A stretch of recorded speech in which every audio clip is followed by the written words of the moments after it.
പ്രസന്നായ സമയത്ത് റസൂലുള്ളാന്റെ മുഖത്ത് നോക്കി ഇങ്ങനെ കരയുന്ന രംഗണ്ട്. റസൂലുള്ള ചോദിക്കുന്നുണ്ട്, അല്ല ഖദീജ, എന്തിനങ്ങനെ വിഷമിച്ചിരിക്കുന്നത്, എന്തിനങ്ങനെ കരയുന്നേ? ഖദീജ ബി പറയാണ്, തങ്ങളെ, ഞാൻ പോയി കഴിഞ്ഞാൽ തങ്ങൾക്ക് ആരുണ്ടാവുന്നോർത്ത് വിഷമിച്ച് കരയാണ് തങ്ങളെ.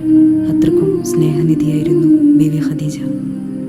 മുത്തായ തോഹാവിൻ സത്തായ കൺമണി ബീവി ഖദീജ റളിയല്ലാഹ്. ബീവി ലോക മുസൽമാന്റെ പൊന്നുമ്മ.